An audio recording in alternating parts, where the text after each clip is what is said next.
विश्व का कल्याण हो। प्रेम से बोलना। श्री राम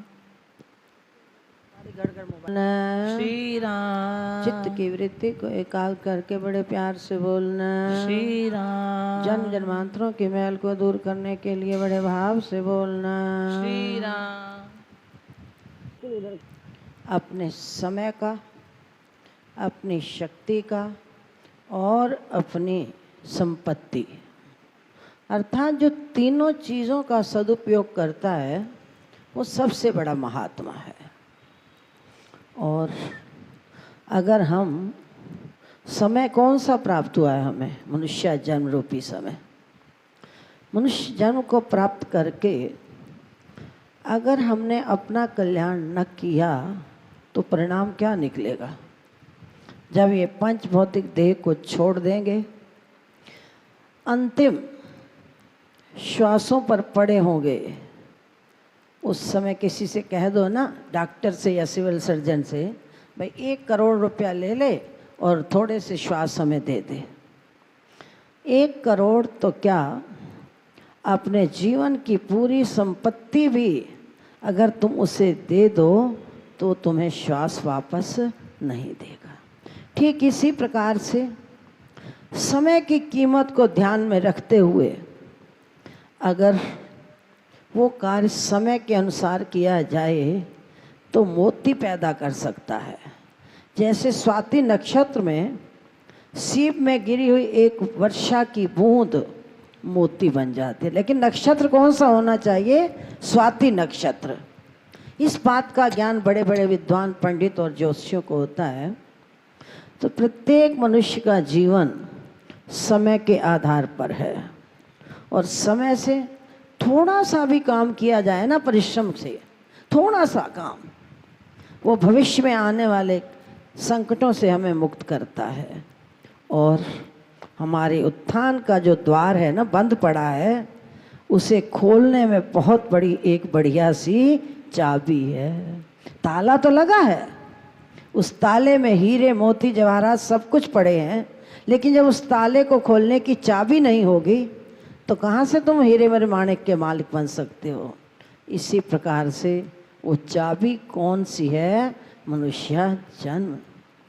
समय इस दुनिया में सबसे बड़ा बलवान है। कहते हैं ना, समय बहुत बलवान है।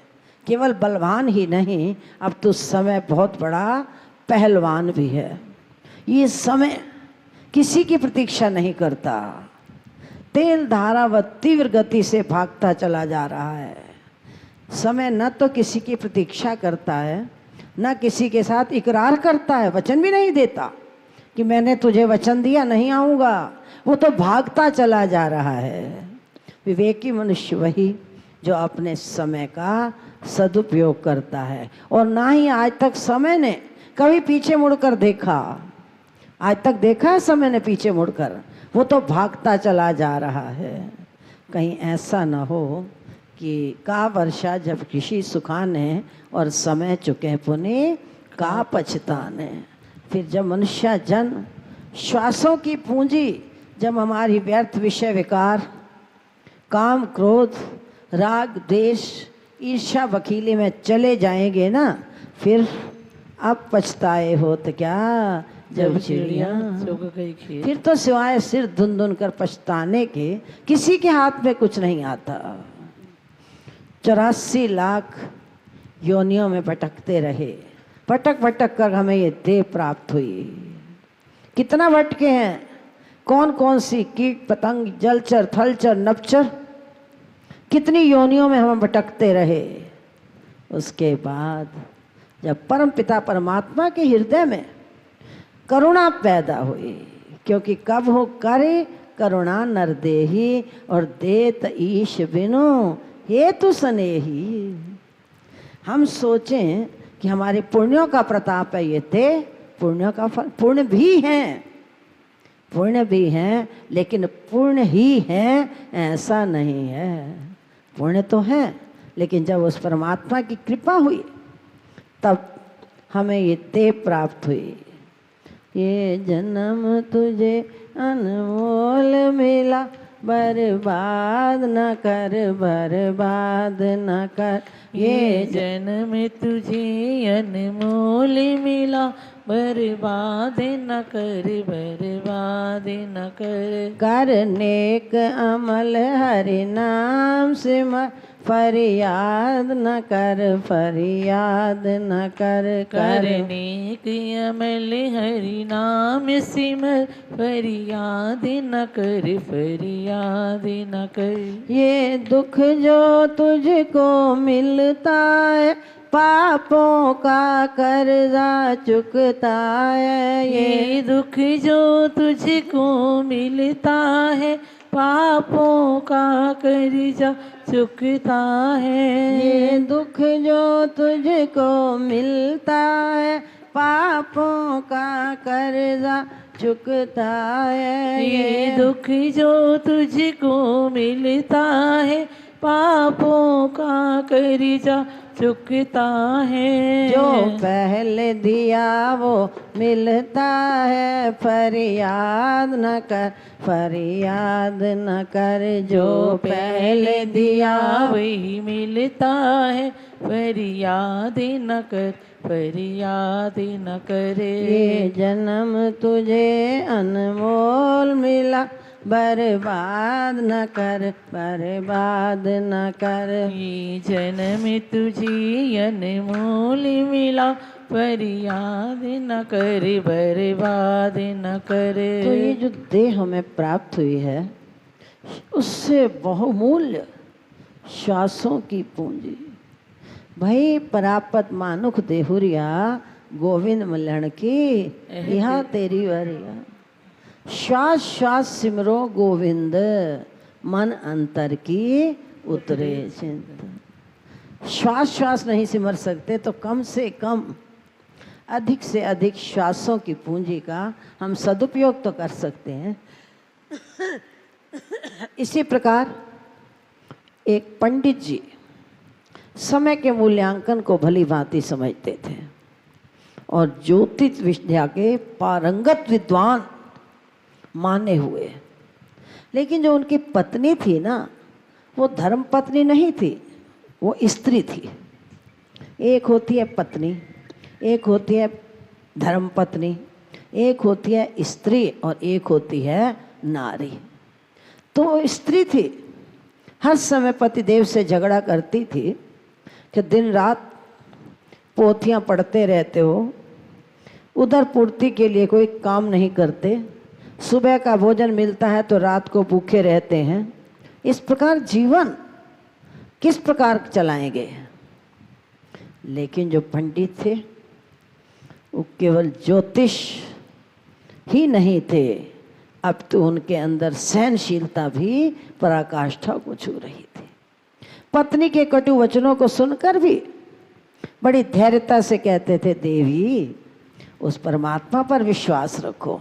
भले ही मुझ पर विश्वास नहीं है, लेकिन परमपिता परमात्मा पर तो विश्वास है। जिस परमात्मा ने पैदा किया है वो हमारी प्रारब्ध के अनुसार अवश्य देता है। धैर्य तो धारण करो।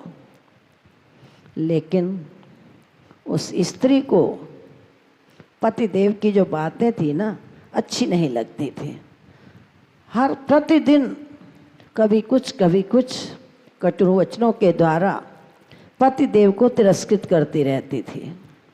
पतिदेव फिर भी शांत चित्त, वो समझते थे कि हे मनीराम, तूने बीज बोया है तो काटना तो पड़ेगा, दुख तो भोगना पड़ेगा।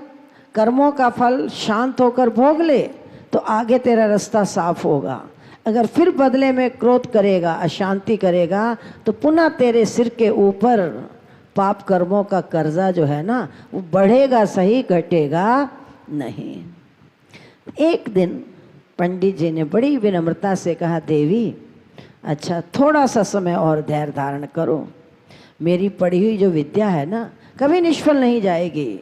और विद्या के साथ अगर विनम्रता है तो वो सोने पर सुहागा है। विद्या ददाति विनयम। विद्या जो असली विद्या होती है, उसको पढ़ने के बाद इंसान के हृदय में विनम्रता आती है। और जो मैं विद्या अध्ययन कर रहा हूँ उसमें एक ऐसा शुभ नक्षत्र आएगा, ऐसा शुभ मुहूर्त निकालूंगा जिससे जो ज्वार के दाने होते हैं ना वो मोती आ जाएंगे।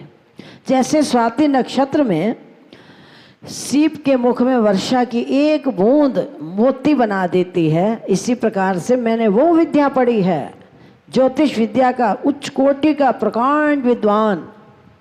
इसलिए तो चिंता ना कर, उस परम पिता परमात्मा पर विश्वास रख, भरोसा रख। जिसने पैदा किया है वो अवश्य हमें कुछ ना कुछ देगा। तो पत्नी फिर क्रोध कहती है, आज तक तो कोई ऐसी शक्ति दिखाई नहीं, आज तक तो तुम्हारा कोई नक्षत्र पैदा नहीं हुआ।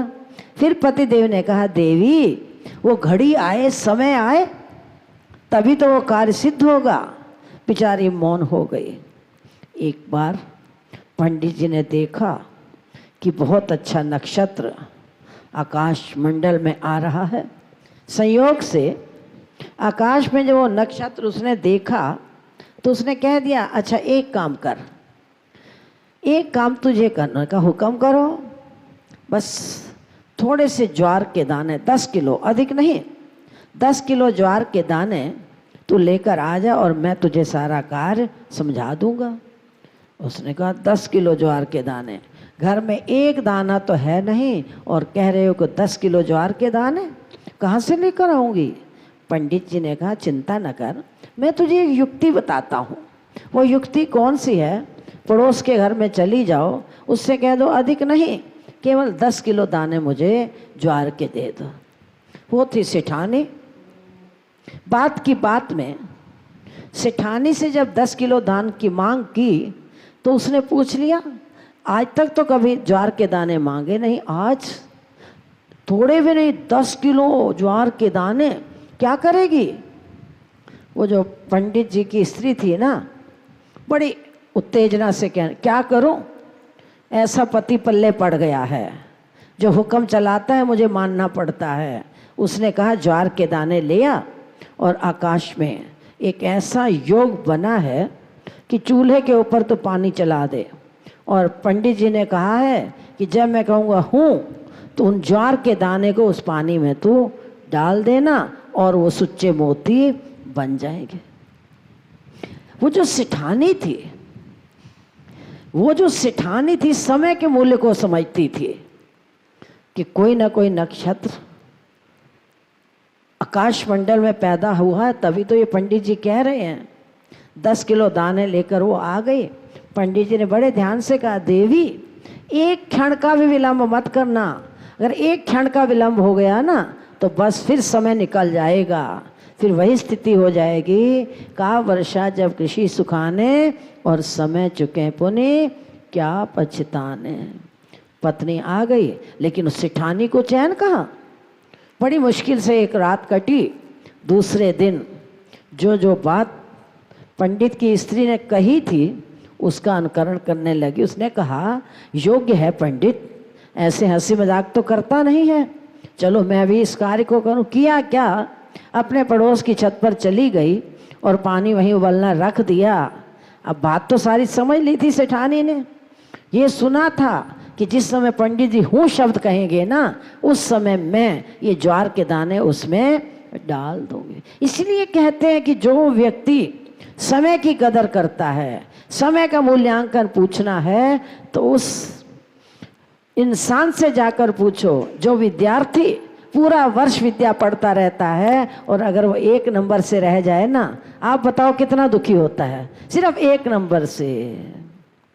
जो क्रिकेट खेलते हैं, मैच खेलते हैं, अगर उनका एक कदम भी समय की कीमत, एक कदम भी पीछे रह जाए तो पूरे विश्व में उनकी हार हो जाती है।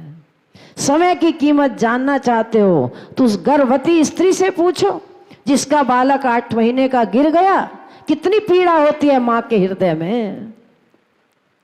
समय का मूल्यांकन तो समझते हैं संत और महापुरुष कि समय की कदर करना सीखो, समय की क्या कीमत है। मैंने पहले भी निवेदन किया है, समय कभी पीछे मुड़कर देखता नहीं है, समय किसी की प्रतीक्षा नहीं करता और समय कभी किसी के साथ इकरार भी नहीं करता, वचनबद्ध भी नहीं। उसने तो चलना ही चलना है, वो भाग रहा है। सत्संगी वही, विवेकी मनुष्य वही जो समय की कदर करता है, समय को पहचानता है। पंडित की पत्नी सोच रही है कि पानी तो उबल गया, और इधर से पंडित जी शुभ नक्षत्र का समय देखते ही हूँ कहा। सेठानी ने जल्दी जल्दी वो ज्वार के दाने उबलते पानी में डाल दिए, लेकिन पंडित की स्त्री कहती है हूँ शब्द तो कह दिया, अब डाल दो दाने, अब दाने डालूं। पंडित ने कहा अब तो वो समय निकल चुका है, वो नक्षत्र उसी घड़ी का था। सेठानी के पास मोती मोती के भंडार लगे। अब सेठानी सोचती है कि जिस पंडित की कृपा से मुझे इसलिए माध्यम को मत भूलो। हम थोड़ा सा ऊंचा पद मिले, फूले नहीं समाते, हम तो ऊंचे पद पर हैं। माध्यम को जो भूल जाता है वो जीवन में कभी सुख और शांति पा नहीं सकता। सीढ़ी को हटा दो, छत पर कैसे चढ़ोगे? सीढ़ी ही तुम्हारे छत पर पहुंचाने का माध्यम है। साधक के जीवन में कौन सी सीढ़ी है? गुरु के वचनों का भय होना चाहिए। हम तो निर्भय होकर जीवन यापन करते हैं, हमें कोई कहने वाला पैदा कहाँ से हो गया? जो मन कहेगा हम वही करेंगे। इसका नाम गुरु भक्ति भी नहीं है। सेठानी मोती के दाने थोड़े से लेकर आई और कहने लगी पंडित जी आपके चरणों में कोटशा नमन, बार बार प्रणाम, और ये थोड़ी सी तुच्छ भेंट जो है ना मेरी, इसे आप स्वीकार करो। अब पंडितानी जी के तो छक्के छूट गए। अरे ये क्या हुआ?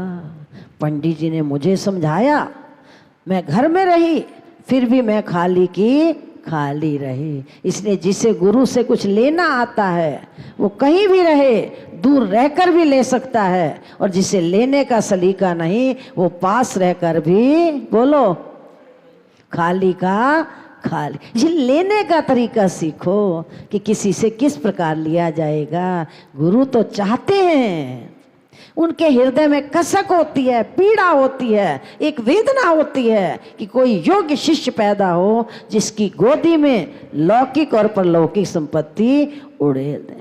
लेकिन खेद तो इस बात का है कि हमारे अंदर पात्रता नहीं है। चाहते तो हैं, चाहते हैं कि उनकी प्रसन्नता के पात्र बने, लेकिन प्रसन्नता के कार्य करने के लिए हम तैयार नहीं। अगर कुछ पाना चाहते हो, लेना चाहते हो, तो ये मत देखो कि वे क्या करते हैं, ये मत देखो कि कैसे कहते क्या है, ये भी मत देखो। अब तो ये देखो कि वो तुमसे चाहते क्या हैं। उनकी रजा में अपनी रजा मिलाना सीख लो, फिर देखो। अब पंडितानी सिर धुन धुन कर पछता रही है, लेकिन अब पछताए होत क्या? संशय है इस बात में। अब पछताए होत क्या? जब चिड़िया चुग गई, जब समय हाथ से निकल जाता है। ट्रेन स्टेशन से छूट गई, फिर कहाँ पकड़ोगे? फिर दूसरी ट्रेन की वेट करते रहोगे। इसी प्रकार जब श्वासों रूपी पूंजी समाप्त हो गई, फिर कुछ भी तुम्हारे हाथ में आने वाला, फिर कब ये अवसर प्राप्त होगा, कब ये देह हमें परमात्मा की कृपा से प्राप्त हो, ये तो हमें पता भी नहीं है। इस देह को प्राप्त किया तो हमें मनुष्य जन्म का समय समझते हुए समय की कीमत समझो। समय बहुमूल्य है, बहुत बड़ा बलवान है समय, सबसे बड़ा पहलवान भी है।